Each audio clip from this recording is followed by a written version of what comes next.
Hey folks, welcome to Books, the Universe, and Everything. My name is Ryan Boucher. I am your host today, and I'm from LTUE, Life, the Universe, and Everything, the sci-fi and fantasy conference that happens every year in February in Provo, Utah. I'm going to take that out so that I don't hear myself talking over myself, because that's going to be annoying. All right. It sounds like our audio is coming through fine, and we're here to talk about Starship Troopers by Robert A. Heinlein, a classic in sci-fi military fiction that has made its mark over the decades and decades that it's been out. I'm excited that everybody's here. This series is a book club where we pull from panelists and presenters at LTUE and get them on during the year. Every month on YouTube. And these will happen each month. Next month, we hope you join us again. We'll be doing Dungeon Crawler Carl next month is our book, and that's going to be a lot of fun. And we'll just go back and forth between fantasy and sci-fi and just other random stuff. Things that we'll be talking about at LTE, we'll talk about here. We hope that you like it. Please leave a comment. Please subscribe. Please do all that usual YouTube stuff that you know you're supposed to do that everybody else tells you to do. Okay. I'm going to have everybody introduce themselves real quick, and then we'll jump into the book. Let's start with Michael. You're in the top right, so you get to go first. All right. I'm Michael Haspel. I write science fiction, fantasy. My big novel that's out is a Graveyard Shift about an immortal pharaoh battling a vampire conspiracy in modern day Miami. And I've written a lot of Mill SF specifically for Warhammer 40K, which owes a lot to Starship Troopers. Just a little bit. So, Just a just tiny a bit. little, just a tiny bit. Ethan, you're up next. Hi, I'm Ethan Sproat. I am not a science fiction or fantasy author. I'm an academic. I am currently Director of Research Development at Utah Valley University, where I've also been a professor of English. I've been faculty advisor to the Science Fiction Club there, to the Warp and Weave, the student sci-fi SF journal. I've taught courses on science fiction lit. Science fiction and ethics also. What else? I have a master's degree in science fiction studies from the University of Liverpool, and I'm a founding trustee of the nonprofit organization Utah SF Fellowship. Awesome. Yeah, Ethan has been active at L2E for a long time, and appreciate having him on here too. Uh, is it SF now? Are we calling it SF instead of sci-fi? Marnie keeps telling me to do that too when I write stuff. Uh, well, I mean, SF has been a trope since Heinlein, Yeah, so that's true. I'm just very, saying that very, very appropriate. I always write it out. What all I'm saying is that so Marnie is if you come to LTE, Marnie is a one of the trustees there, and she handles all of our program books, things, and everything. And all last year, as I was writing stuff out, every time I wrote sci-fi, she would correct me and put it back to SF instead of sci-fi. Well, I would defer to Marnie in all I would things at too. Life Universe and I everything. should too. Yeah. All right, Jared, tell us about yourself. Yeah, excited to be here. I'm author of 6 different books, which I'm really excited. It goes from everything from nonfiction to fantasy comedy, and includes some horror and some harder sci-fi, which I really love. Um, I've written for other groups like Sports Illustrated for the 49ers and the Utah Jazz. I'm also a Twitch affiliate and podcaster, and I'm very fortunate. I feel very fortunate to have a couple of awards from 2 different presidents of the United States and the Utah State Governor for involvement in the community. LTUE happens to be one of the places that I love to contribute when I get the opportunity to do that. Awesome. Yeah, Jared is big in our community, and our writing community in Utah owes a lot to some of the fun stuff that Jared does, and Jared knows how to put people together, which is really awesome. Okay, let's jump into this book. We're going to be here for the next, entertaining you for the next 48 minutes, talking about one of the foundational books that has shaped a lot of gaming and other military fiction and even military ideas over the last, let me do the math real quick, 40, 60, 65 years. Okay, if you haven't read Starship Troopers, there are going to be spoilers here. I can't promise that we're going to keep them light spoilers, but I think that's well past the expiration date of spoilers Right? here. So, Yeah, I would like to know who in the chat was alive when this was published. that would be interesting. Do we have anybody? So yeah, a little bit. Yeah, I think we're past spoilers. Yep, It's fine. we're good. Hey everyone! Gollum destroyed the ring because of his greed. Oh no. Didn't see that coming. No, it's a surprise. All right, Starship Troopers is a 1959 military science fiction novel by Robert A. Heinlein that follows Johnny Rico, a young man from a wealthy family in Brazil who unexpectedly enlists in the Mobile Infantry, a futuristic armored military unit, amid the rising interstellar conflict with an insectoid alien species known as bugs. The story opens in the middle of a brutal raid with a different alien species, but then quickly rewinds to Rico's final year of high school, where he has a very stern teacher, Mr. Dubois, that teaches history and moral philosophy, a course that influences Rico's decision to join the military. That is not the only reason. He also has a crush on his classmate Carmen, and when he sees her joining up, he also joins up as well, along with his friend, his name is slipping me right now, but that's okay. Rico signs up for federal services against the wishes of his father, and that becomes important to the story as well. In basic training camp at Camp Arthur Curry, Rico is forged under harsh guidance of drill instructor Sergeant Zim, who becomes a symbol of discipline and excellence. Training is grueling, with brutal punishments and high dropout rates. Rico witnesses the unforgiving consequences of disobedience and cowardice among the recruits, including the flogging of a recruit and the hanging of a deserter.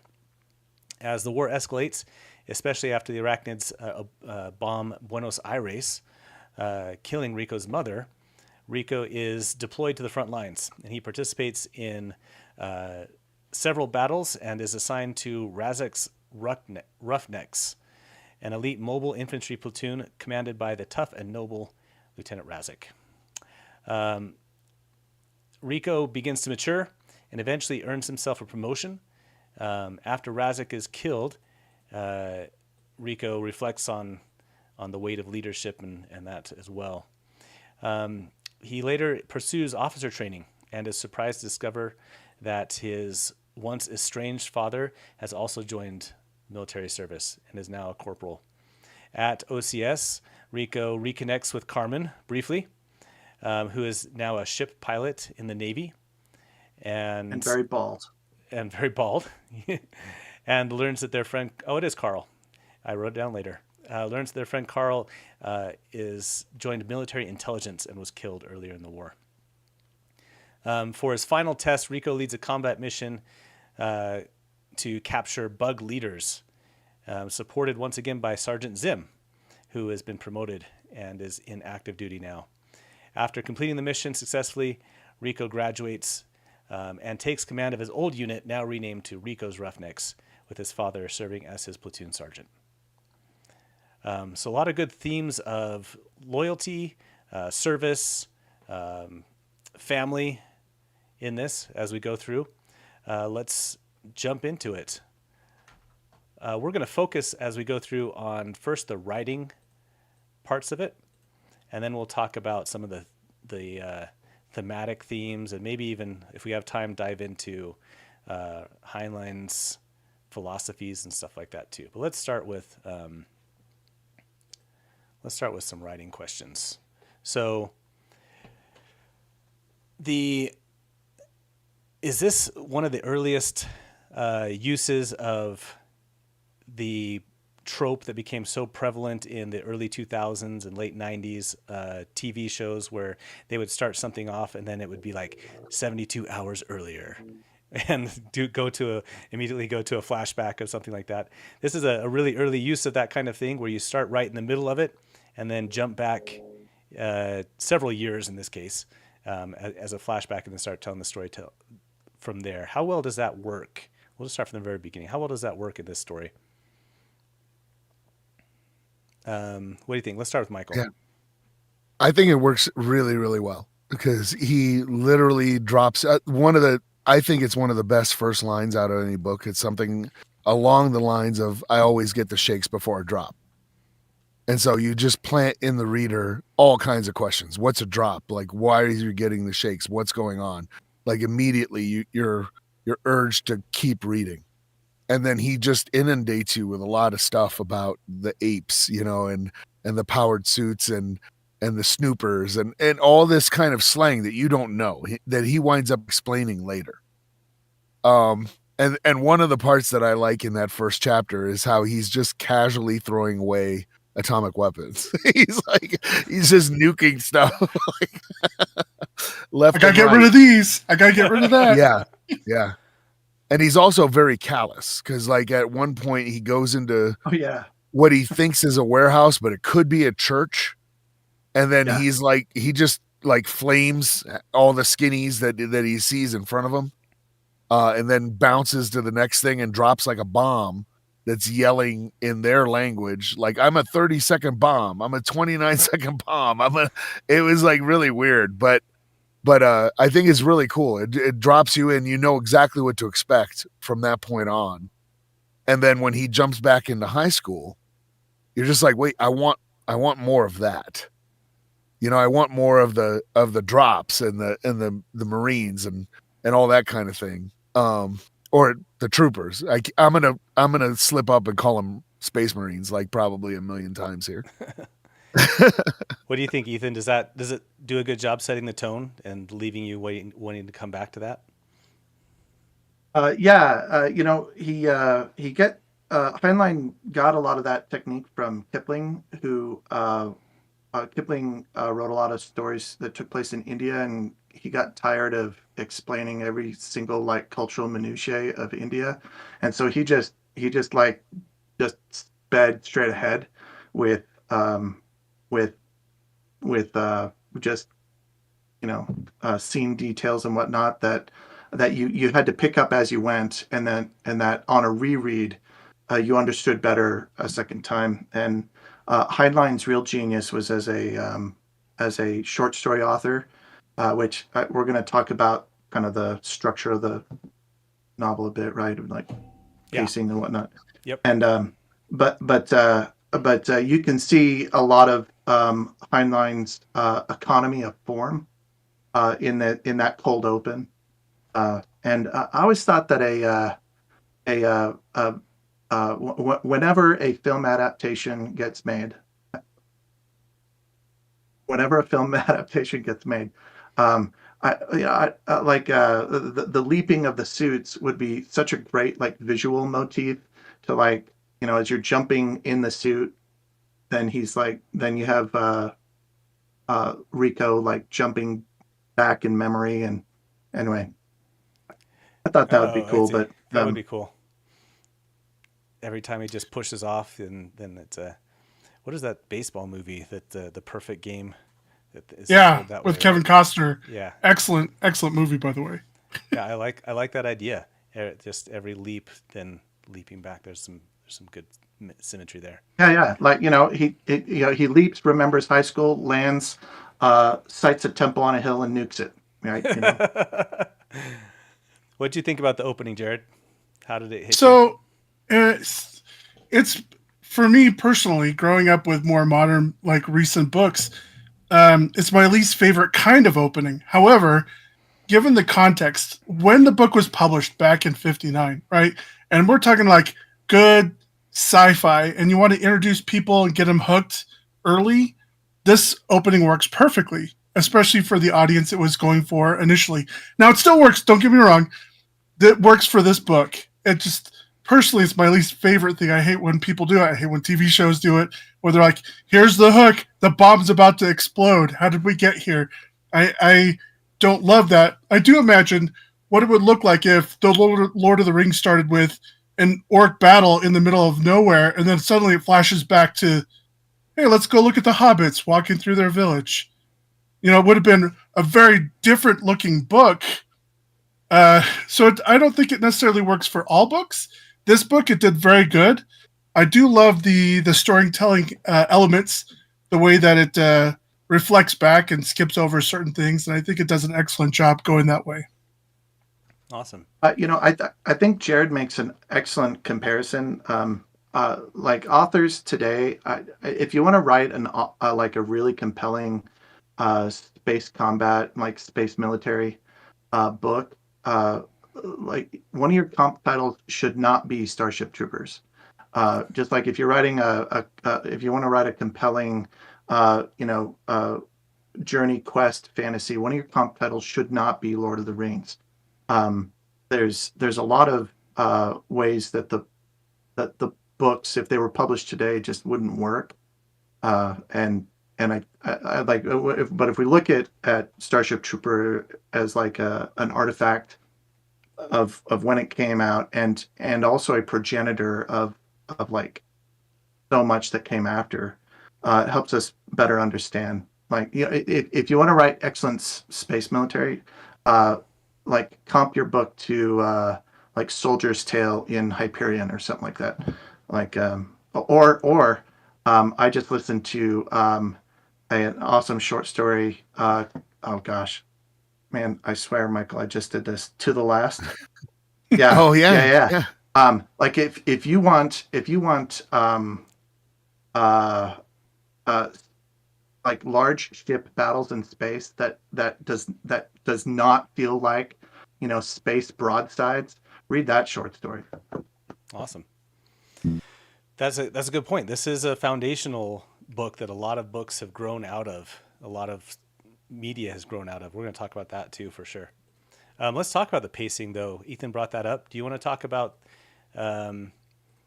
how well do you think? Give it a good rating here, everybody. How well do you think Heinlein manages the pacing between the slow and the fast? In my opinion, and you can correct my opinion if you want, but there are a lot of lectures in this book. Yes. and Oh, it yeah. seems like as I'm going through it, though, that most of the time that's okay. But there's a lot of times where he's trying to get a point across and it's somebody lecturing somebody else. Is that okay? Is that too much? What do you think? Give it a rating on it. I think he goes, in some parts of the book, he goes a little bit too much, but it kind of makes sense for what Rico's trying to get through his head at the moment. But I would almost categorize this, and I've told other people about this. I go, the battles and the military like combat scenes are the least important parts of the book. The book is kind of a philosophy book disguised as Mil SF. So I think the point of the book are the lectures and not the battle scenes. Well, Especially since the lectures are right. The lectures are meant for us, the reader, more than it was for Rico, right? He's Right. the tool to get it into our brains.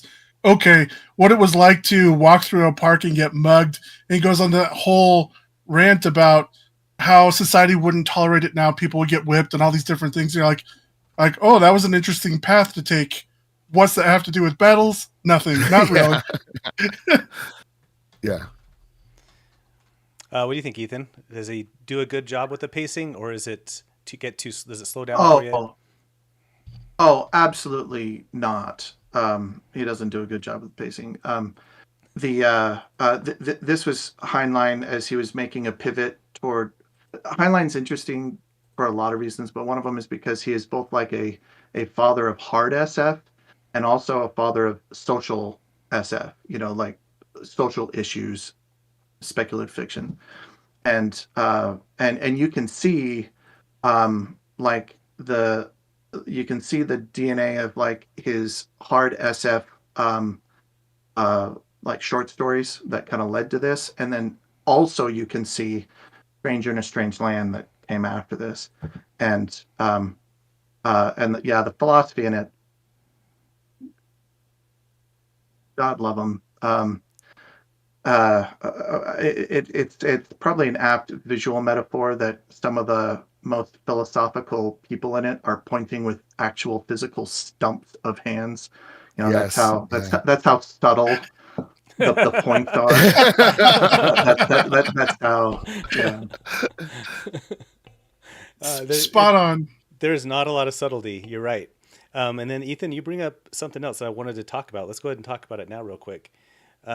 This is an author who, in the course of just one book to the next, and I actually read that he was working on Stranger in a Strange Land before he wrote Starship Troopers, actually. But let's talk about Heinlein for a moment as a person. He served in the Navy himself. He has military service in World War II, and he was extremely liberal. In fact, Asimov described him as a friend one time as a flaming liberal. I don't know if that was the first instance of that phrase or not, but he was. So he had, and the next book that he writes that comes out 2 years after this is some of the most softest, hippiest, true love. It embodies the whole philosophy of the 60s and kind of kicks it off, I think. Yeah, it's very, very counterculture. Very super counterculture.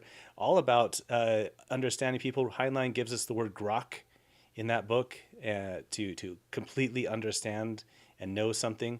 How do you go from also waterbeds in Stranger in Strangeland? Is that the first one? Oh, really? Yeah. The dude who tried to patent, I mean, internet, correct me if I'm wrong, but the dude who tried to patent waterbeds, U.S. courts were like, yeah, you can't do it because this author, Robert Heinlein, described it too detailed in Stranger in Strangeland. Wow. So he's also responsible for the bed that became known as the embodiment of the 60s and 70s too. There you go.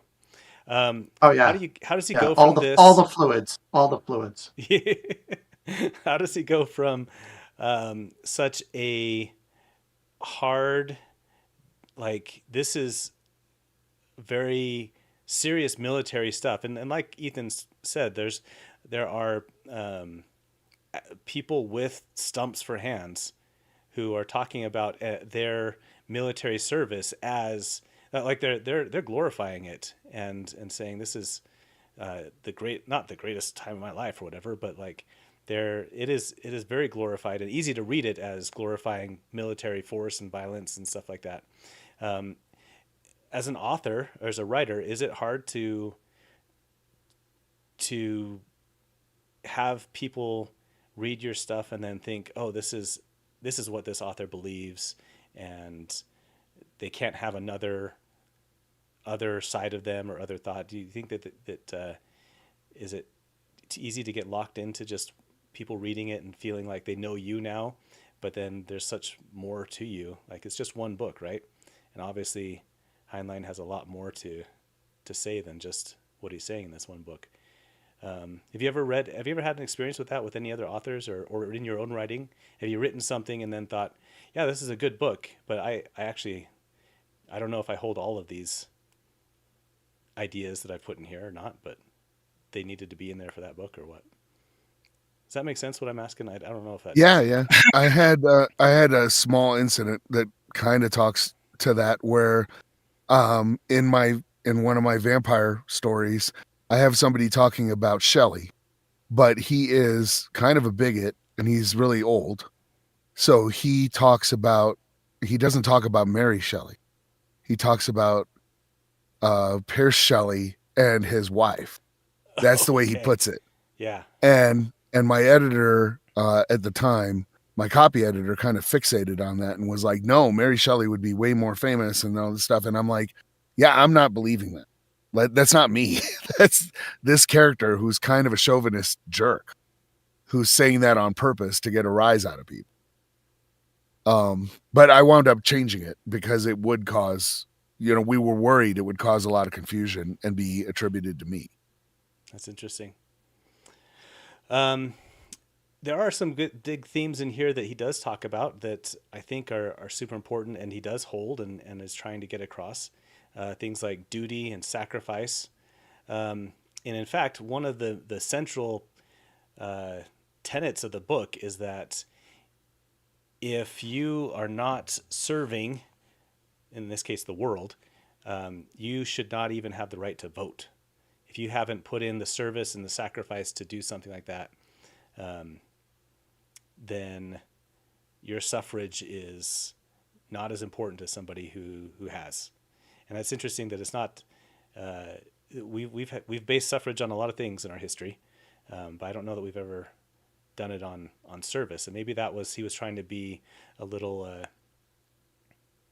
controversial that way and say that maybe people that know what sacrifice is like are the best suited to do that. And that's what he was trying to. Anyway, that's what's in the book. How well do you think that comes across? And what did you think about his messaging there? Let's start with Jared on this one. What do you think? Yeah, I think, well, what I love about it is that it's going counter, obviously, to what the way that the culture is going. As we know, at the time voting's coming up, we want more people to vote, types of thing. And then here he's like doing the counter. Hey, this is how it should be, only if you serve. And I think what it does is it does a great job of telling the reader, hey, I vote, as a reader, hey, I vote. Do I really consider all the details and facts when I make a decision as somebody who's put into that situation would? And I think it's to me personally, I feel like he's telling me, hey, if you're going to take this thing that's so lightly just given to you, you need to put a lot more thought behind your decisions when you decide to go out and vote and do things, because it's that big of a deal. People think it's nothing. And in reality, people throw it away all the time because not everybody votes, right? He kind of highlights that piece that, hey, the reason it's important is because if you serve, then you got the full picture. You're active. You're actually participating. You're aware of the way the world works, and more at least more of the world works. And I think, to me, it's speaking and saying, hey, you need to pay attention to a lot more stuff. What do you think, Ethan? Is he saying that it's about the sacrifice and stuff, or is he saying that it's all about the military and the discipline? Like, what is it what is part of military service is it that qualifies somebody to vote? That Heinlein is saying qualifies somebody to vote. Well, I mean, one of the heroes of the book, and what I mean by that, like the real heroes in this book are sergeants and maimed quasi philosopher warriors, right? That's true. And one of those is the recruiting officer, recruiting sergeant, and he when he's trying to talk Juan and Carl out of Johnny and Carl, it's Juan. Johnny? Gosh, Yeah, dang he it. goes What by is Johnny. it? It's Juan. It's Juan. Juan. It's But Juan. yeah. It's Okay, so it's both. Got it. it's Juan. Um, It's Juan because he's from Brazil. The Johnny. no, it's Juan because he's Filipino. Oh, that's true. He's Filipino. His mother's Filipino. His Yeah, dad like is. like Yeah, they that's right. He is like they cross. live in Brazil, but it's He is yeah, cross national. He's a good example yeah. of a cross national character too. So, Uh, and that comes up. oh gosh. Okay, like there's a few different rabbit holes here, but Sorry. let's no, it's all right. But the recruiter trying to talk uh Johnny and Carl out of joining up, and he's like yeah, you think you want to be a pilot or engineers, whatever, but really, I mean, odds are just as likely that you're just going to be, a lab rat to test some like unknown diseases on, or some sort of awfulness. And so I don't know that everything else I've read about Heinlein would equate um, uh, being a franchise voter with that level of bodily sacrifice. Like Heinlein also wrote I forget if it was before or after this, that women should be the only like national leaders because they have. He said it more delicately than this. That they have like uteruses or whatever. But like they have ability to have kids, and that sort of like oh, man, these are almost like reductive ways. I think Heinlein's ideas are better when you're at a bar with friends and you just read some cool short stories in your like you spent part of your beer money on um, on a science fiction magazine and you read some cool ideas in there and you're talking with friends at a bar. I think that sort of like um, that social utility of Heinlein's ideas kind of work a lot better rather than uh, like trying to like draw out a lot of Yeah. like consistency to his thought because I mean this is a guy that he contributed to the political campaigns of Upton Sinclair earlier in life and Barry Goldwater later in life. Like Yeah. that's very very different. Like I Yeah, don't I don't know that yeah. you can hold Heinlein to. He's an idea man for sure, and I think the nuggets of ideas are a lot more valuable than like trying to like pin them down to or even like the like how well the ideas work Yeah. kind of you know Hmm. stretched out. Michael, could you expand on that? Yeah. Because I think I asked a question in our prep and stuff like that about whether or not this is a story or if it's a bunch of vignettes that that are ideas that he wanted to write about for a specific Yeah. chapter or something. What do you think I about I that? think How does it's a that work? bunch of vignettes for sure. And they cover I think the book, a lot of folks think it's about fascism. It's definitely authoritarian for sure. I don't necessarily think it's about fascism, but when he talks about the whole service thing, I think he's talking about accountability. I think that's the biggest theme of the book is accountability and responsibility and what your duty is. And that's what separates in his world the citizen from what he tends to think of as the civilian, right? That's kind of the opposite of the civilian of the citizen in his world is the civilian, and it's not necessarily detrimental to be a civilian because we know that Rico's father is actually a really successful businessman and has no desire to seek citizenship. He kind of thinks it's a waste of time. Um, and one of the things in the book, it's sort of implied, but I couldn't find exactly where that service didn't just mean military service. Later on, it does mean military service, but that's after the war has progressed quite a bit. So I think there might have been a different way to do like quote unquote federal service without My joining the yeah, military. my prep took me across a couple of different options for stuff to serve Mhm. in. Is what he uh, earlier in the book talks about, and then yeah And he later. really covers that when he's talking about, I think it's in the vignette where he's talking about training the puppy and the juvenile delinquents, and he's talking about what somebody's duty is and all that, but it's almost antithetical to a lot of the messaging we've been getting in, say, like the last decade, where he's talking about a meritocracy, he's talking about responsibility to do duty, and he has a whole vignette about how juvenile delinquent is an oxymoron because juveniles can't take responsibility for not knowing that they're delinquent in their duties. Right. So I found that very interesting. The other point that I find interesting in his thing is that while you're doing the military service, you're not allowed to vote. So you have to complete it. You have to like earn the right to vote. Um, which is interesting. It's like I don't think it should be that way, but in his view, that's like you don't get it when you sign up to be in the military. You Right. have to complete your tour before you even get it. I like that he reflects on that during the one of the drops where he's like, we don't get the vote to drop, but dropping is voting.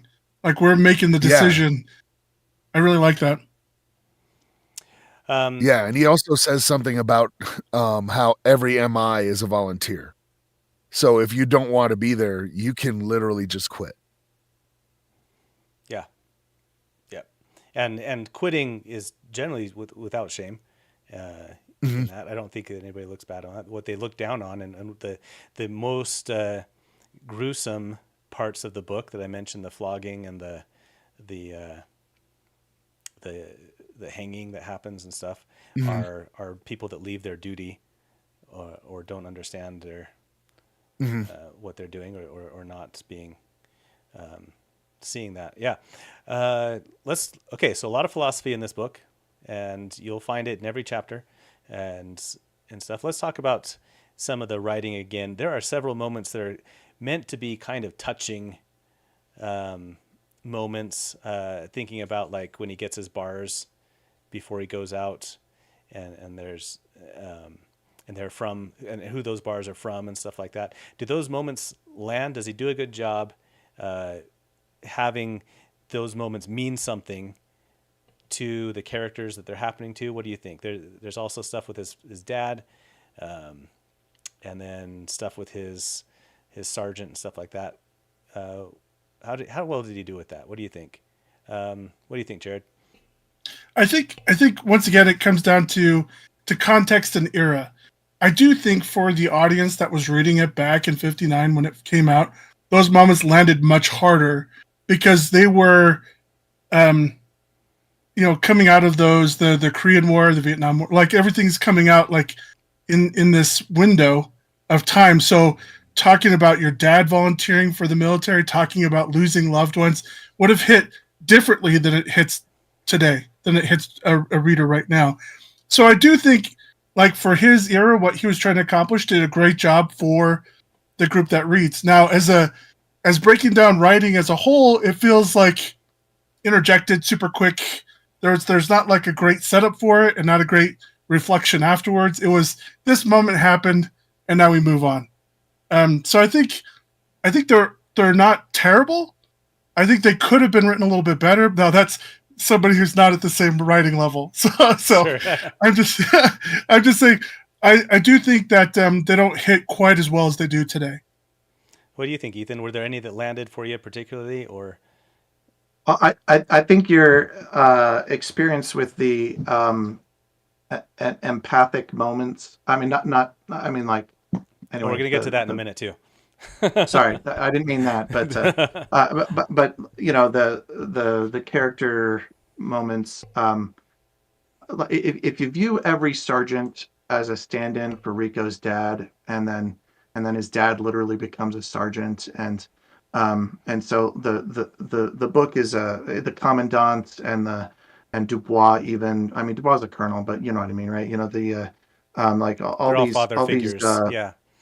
all these strong personalities that are not very different. Like there is Dad's personality, and then there is Zim, Jelly, Dubois, Commandant. Like there's a box that is all of the rest of them, and it's and the reveal at the end where, and that sergeant's name was Zim.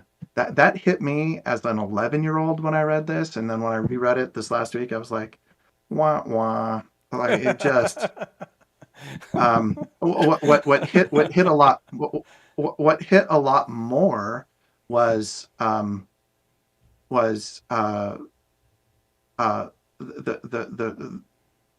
craziness of having a father and son serve in the same combat unit.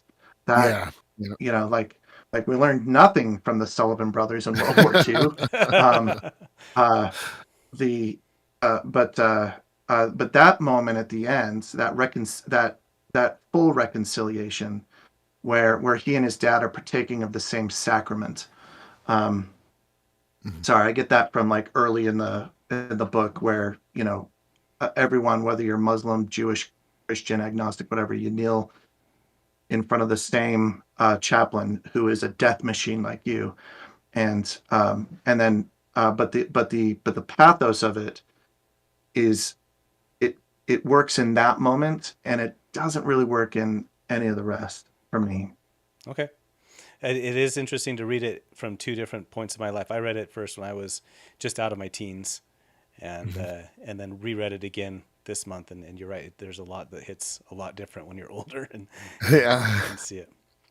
What do you think, Michael? Any parts of the book that really hit for you The part of the book that emotionally? really hit for me was when the one recruit or the boot gets court-martialed, and he has to have the lashes, and you're like, wow, that guy just got railroaded, right?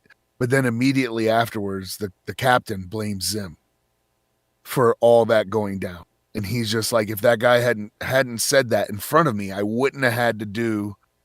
He put him in an impossible position, and he's blaming Zim, and is like, how did you let this happen? And Zim doesn't argue with him. He's just like, you're right. This is on me. This is my bad. That boot paid for it, but it was my responsibility. He shouldn't have even had the opportunity to take a swing at. So I thought that was pretty cool. It resounded. I thought it. I'm not using the right word right now, but it resonated with me quite well. So that was pretty cool. I love how that connects with. Sorry, go ahead. Oh, no, go ahead. Yeah. I was going to say, I love how that connects with later when he's in OCS, and they're talking about how you might have been the last one to drop in, but if you're leading this group and they failed, you're responsible. Yeah. And you need to understand where your responsibility lies. Yeah, I like that. The theme of leadership is especially strong in this, I think, and I can appreciate what he's getting across there. I like that moment too, Mike. There is one interesting thing that seems like it's tacked on at the end. How would you have done it better? In the end, in the last chapter, we suddenly find out, and I guess it is foreshadowed a little bit, but I totally missed it reading through, and then I went back and like, oh yeah, they do mention this. But there's all of a sudden, it feels like to me, and all of a sudden, there are people with psychic abilities that can suddenly see where the bug leader is, or talk to them mentally and stuff like that. How would you, as a writer, have done that or introduced that element to this story, or would you have left it out completely? What do you think? What do you think, Ethan? What would you do?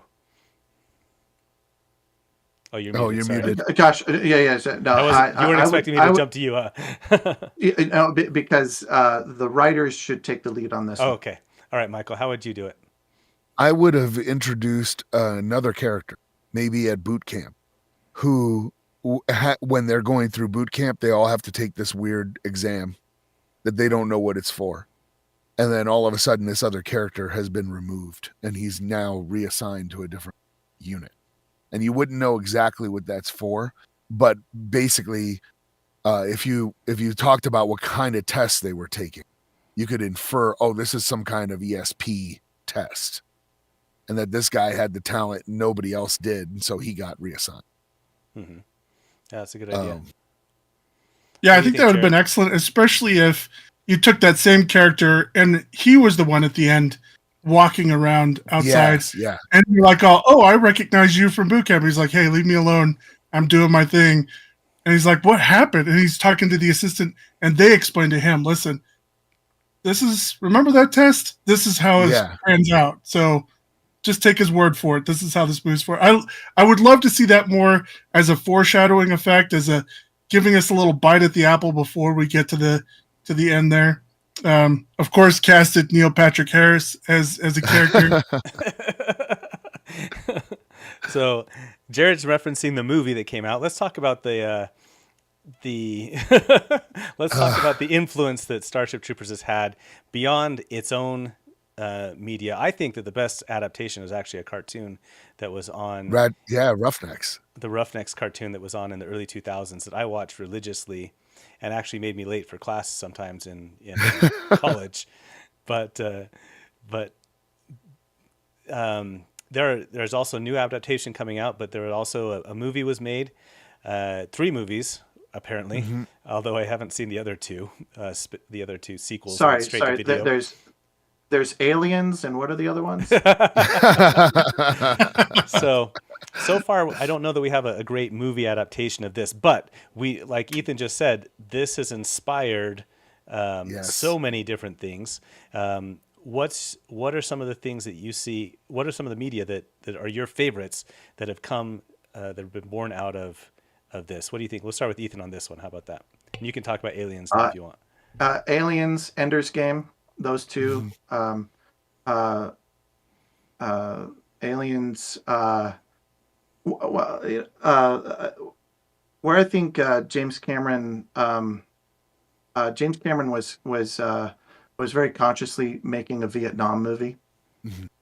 and I think it's significant that that one of the things that Heinlein foretold in this book was the mode of warfare that would prevail just a few years later in during the Vietnam War, where you have small groups of technologically advanced soldiers like being dropped into a place, you know, burning civilian infrastructure, and then getting on their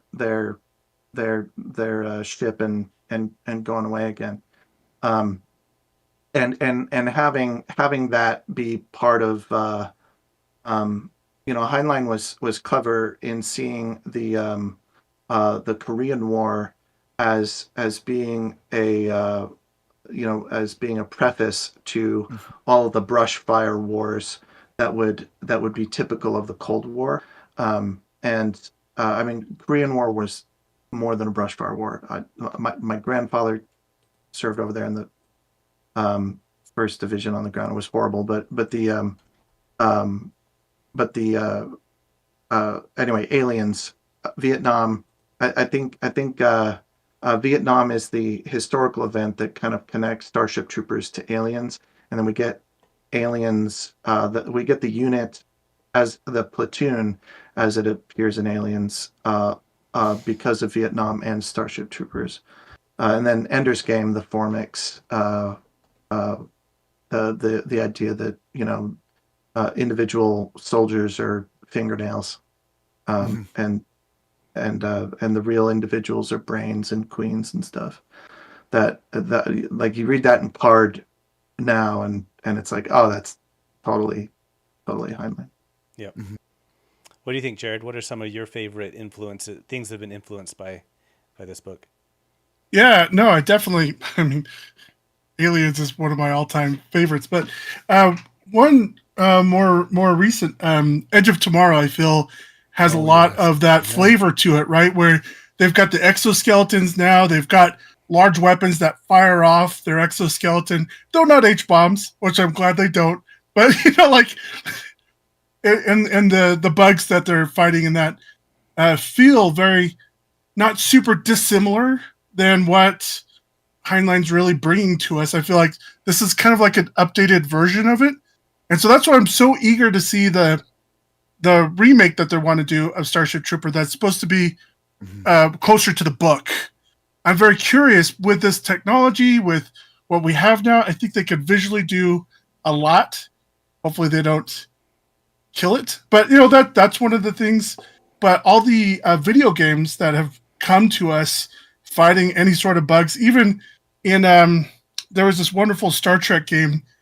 I forget the name of the game, the specific one where you're fighting bugs. You go through this whole thing with phasers and things, and I'm like, wow, this is super similar. Trying to go in. Do I go into the tunnels? Do I not go into the tunnels? Do I stay on the ship? What the heck do I do now?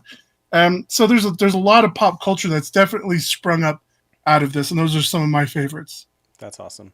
Mike, I believe you owe Robert a couple bucks for some of your things that you've been able Yes. to do. For sure. Ethan looks like he has something to Oh say yeah. though. Well, sorry, there's a short story that Michael wrote that was um, you titled it after Nietzsche's love of fate. Oh, Uh, Amor a more, Fati. a Yeah. more, yeah, right, yeah. Anyway, and so I was like, oh yeah, there's a 40K short story that Yeah. there's like a nod to philosophy there and whatnot. Anyway, sorry, Michael, this is your moment. Please go. Yeah. It's like, well, StarCraft powered armor. I think he's the one that brought that to the forefront. And so you got powered armor in StarCraft, you've got it all over the place. And of course, the Adeptus Astartes and Warhammer 40K would not exist without Starship Troopers. When he's describing the drops, I mean, that they have drop pods in Warhammer 40K. They have they unit chaplains. They do a different thing, but you can definitely see where the DNA, you know, where the creators of Warhammer 40K, when they were influenced by different things, you know, mostly Dune and Starship Troopers. And it's like, but you can see where it came from. And then of course, Helldivers too. But that takes more inspiration from the Verhoeven film, but still, it's really Starship Troopers, and a little bit of Haber. What is his name? Oh my gosh, Fred Saberhagen, the Berserker series. A little bit of that too. Interesting. Yeah, that made me think of the Quake 2.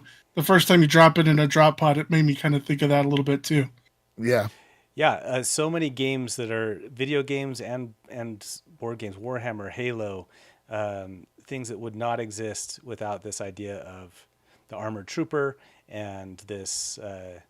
And Jared mentioned the Edge of Tomorrow. I mean, even the main character in that is having to learn ideas of loyalty and bravery and overcoming his cowardice and accountability and stuff like that throughout all of this. That's even has similar themes, and then slaps power armor on him and has him fight these crazy aliens that are hive mind kind of things.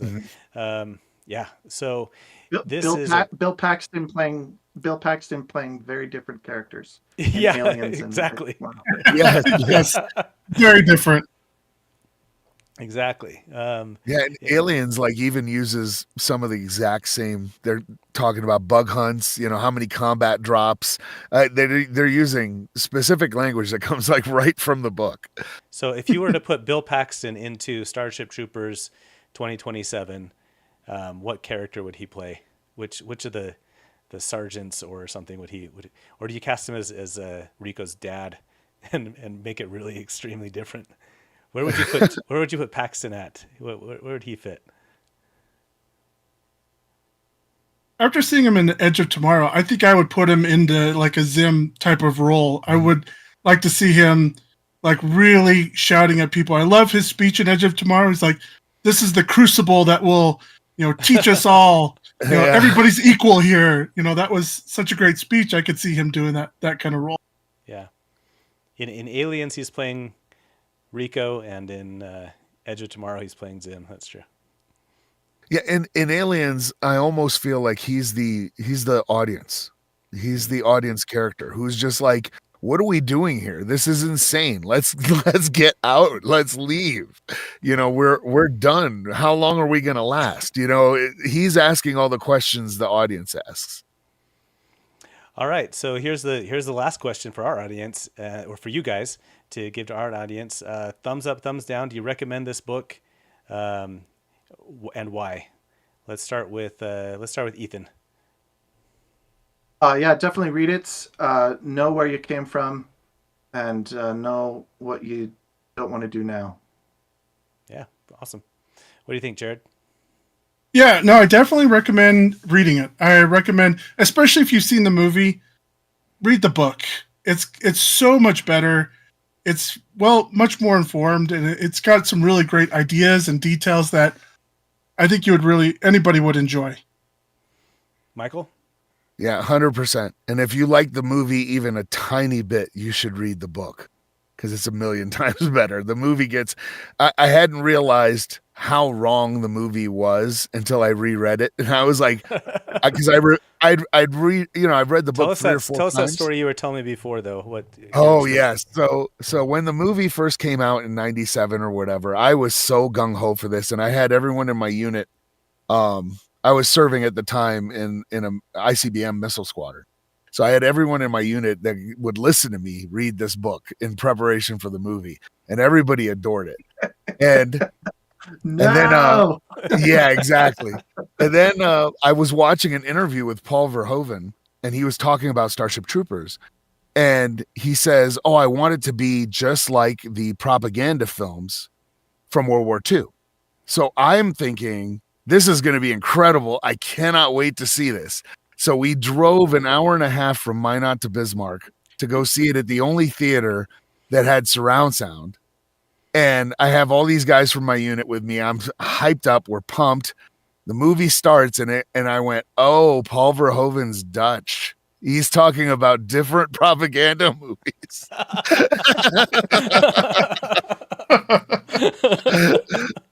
And it was quite, I caught a lot of flack on the way back for having dragged everybody to the movie. Well, Which awesome. I've come to enjoy now for what it is. It's not, I don't even view it as Starship Troopers now. I look at it more of as Imperial Guard against Tyranids, and an adaptation of that. Awesome. Well, thanks everybody. Your insights and your commentary has been wonderful. I appreciate it very much. And everybody check the comments for where to find all these great folks. And they will, or not, check the comment, check the description. There'll be links in the description for where to find all these great folks and stuff. And check out the book. We hope you like it. Join us next month. We'll be doing, what did I say? Oh, Dungeon Crawler Carl. Dungeon Crawler Carl, yeah. And Lit RPG, and it'll be a hoot. So appreciate it. We'll get all that stuff up, and you'll see it on our Facebook pages and Instagram pages later. Appreciate you joining us this month, and we'll see you later. Bye. Bye. Oops.